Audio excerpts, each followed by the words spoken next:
Good morning everyone. Last class में हम लोगों ने टाइप्स ऑफ सॉलिड के बारे में बात की थी कि टाइप्स ऑफ सॉलिड जो है सबसे पहले तीन तरह के हुए थे, क्रिस्टलाइन, एमॉर्फस और पॉलीमॉर्फस। फिर हमने क्रिस्टलाइन का कैटेगरी किया था कि क्रिस्टलाइन आपके मॉलिक्यूलर सॉलिड, मेटालिक, नेटवर्क और आयोनिक में डिवाइड हुआ। फिर molecular solid polar molecular, non polar molecular और हाइड्रोजन बॉन्डेड मॉलिक्यूलर सॉलिड में डिवाइड हुआ था। हमने क्रिस्टलाइन और एमॉर्फस के बीच में डिफरेंस भी देखा, क्या क्रिस्टलाइन क्या था, एमॉर्फस क्या था। हमने इन चीजों को भी समझा और मैंने ये भी बताया था कि ये बोर्ड का फेवरेट क्वेश्चन है कि right the difference between crystalline and amorphous, और उसमें हर चीजों में हमने थोड़े थोड़े एग्जांपल भी दिए थे जो आपको रिकॉल करना था। तो क्रिस्टलाइन और एमॉर्फस पॉलीमॉर्फस के बाद हम लोग आज बात कर रहे हैं मॉलिक्यूलर सॉलिड के बारे में कि भाई जो मॉलिक्यूलर सॉलिड होते हैं, पक्का है, नाम से पता चल रहा है कि कंस्टिट्यूएंट पार्टिकल उसमें मॉलिक्यूल्स होंगे। मॉलिक्यूलर सॉलिड में कंस्टिट्यूएंट पार्टिकल्स क्या होते हैं? आपके मॉलिक्यूल्स होते हैं। पहला पार्ट है polar molecular solid. Polar molecular solid, polar का मतलब क्या हुआ? Having a polarity. पोलैरिटी का मतलब क्या हुआ? चार्ज, कि जिस मॉलिक्यूल में चार्ज डेवलप हो। चार्ज कब डेवलप होते हैं? जब एटम्स के बीच इलेक्ट्रोनेगेटिविटी का डिफरेंस हो। तो इन सारी चीजों को अगर आप ध्यान में रखो तो देखो कितना आसान होता है आपको पोलर मॉलिक्यूलर सॉलिड को समझना कि form by the covalent bond, held by the dipole dipole interaction. क्यों भाई? पोलर है। फॉर एग्जांपल अगर मैं ले लूं HCl, क्या कोवैलेंट बॉन्ड नहीं बन रहा? क्या हाइड्रोजन और क्लोरीन के बीच में इलेक्ट्रोनेगेटिविटी डिफरेंस नहीं है? और अगर इलेक्ट्रोनेगेटिविटी डिफरेंस है and we know that electronegativity of the chlorine is much greater than hydrogen, it means bonded electron towards itself, chlorine के टुवर्ड्स सेल्फ होगा।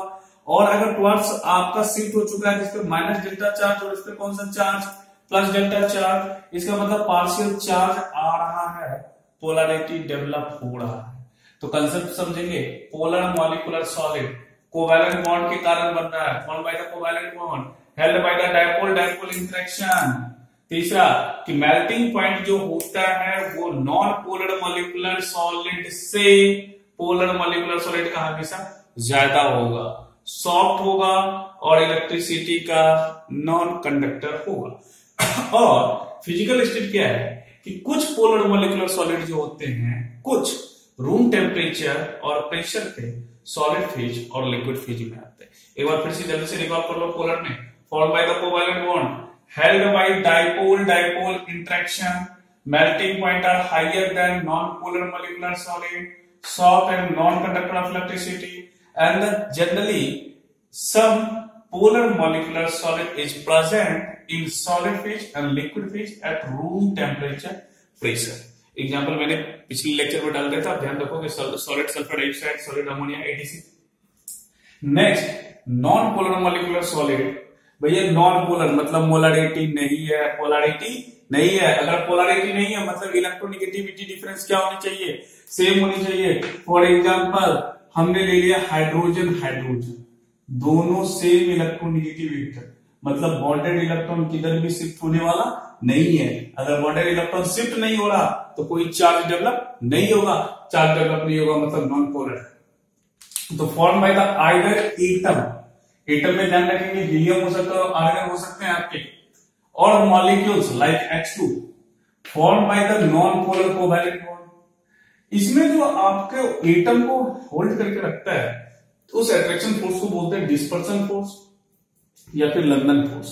दोनों वीक ही है, सॉफ्ट और non conductor of electricity. Non polar भी आपके soft होते हैं, non conductor होते हैं इलेक्ट्रिसिटी के, लाइक पोलर के। और मेल्टिंग पॉइंट जो होता है नॉन पोलर मॉलिक्यूल्स का, ये पोलर मॉलिक्यूल से कम होते हैं और ये जनरली फिजिकल स्टेट इनका जो होता है रूम टेम्परेचर पे सॉलिड और लिक्विड होता है। यहाँ कुछ जो होते हैं प्रेजेंट होते हैं सॉलिड और लिक्विड फेज में, लेकिन यहां जनरली सॉलिड और लिक्विड फेज में प्रेजेंट होते हैं।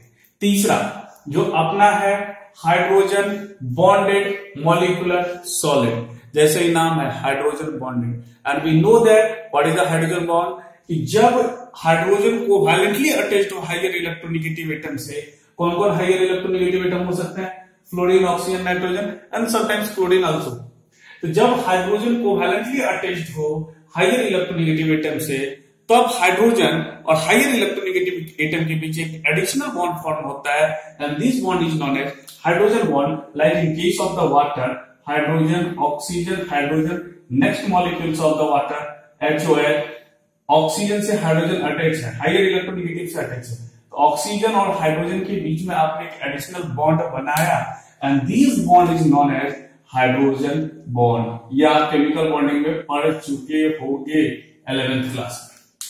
तो भाई एटम इसमें किसमें एटम को कौन होल्ड करके रख रहा होगा हाइड्रोजन बॉन्ड कैसे होते हैं वोलाटाइल लिक्विड होते हैं सॉफ्ट सॉलिड होते हैं रूम टेम्परेचर पे और इनका मेल्टिंग पॉइंट और boiling point polar molecular solid और नॉन पोलर मॉलिक्यूलर सॉलिड से ज्यादा होता है क्यों ज्यादा होता है क्योंकि due to the hydrogen bonding more number of the particles more number of the molecules are associate with each other जिसके कारण विस्कोसिटी बढ़ जाती है और बॉइलिंग पॉइंट बढ़ा देती है।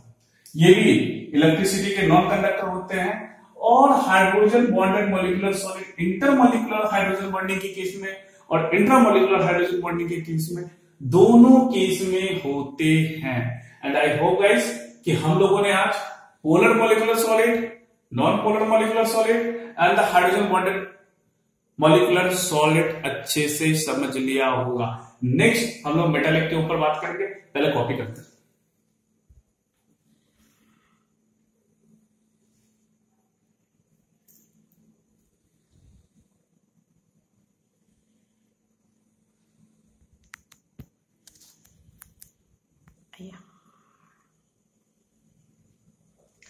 तो हम लोगों ने इतनी बातों को समझ लिया है। नेक्स्ट हम लोगों का कौन सा है कि भाई मेटालिक क्या होते हैं उसके बाद नेटवर्क क्या है आयोनिक क्या है और एक चीज है इंपॉर्टेंट जहां से क्वेश्चन आता है that is the radius ratio rule. Radius ratio को भी हम लोगों को समझना है उससे हर साल में क्वेश्चन बनते हैं आपके। तो आज हम लोगों ने इसके बारे में बात करी। नेक्स्ट लेक्चर जो होगा उसमें बाकी क्लासिफिकेशन के बारे में हम लोग बात करेंगे। मैं बार बार आपसे कह रहा हूं कि आप खुद अपने दोस्तों को जो पढ़ने वाले हैं जिन्हें डाउट होता है वो हमारे कमेंट सेक्शन में डालें, मैं उसे सोल्व करके दूंगा। पहली बात। दूसरी बात, यदि आप पूरा पॉइंट पढ़ते हो तो कहीं दिक्कत नहीं होने वाला है। तो जो अच्छे बच्चे हैं वो आप लाइक करो सब्सक्राइब करो और जो भी डाउट होते हैं ना जल्दी से उसको कमेंट बॉक्स में डालो ताकि मैं आपके पास उसका सॉल्यूशन भेज सकूं और आपके डाउट को क्लियर कर सकूं। Thank you. नेक्स्ट लेक्चर में हम लोग मिलते हैं।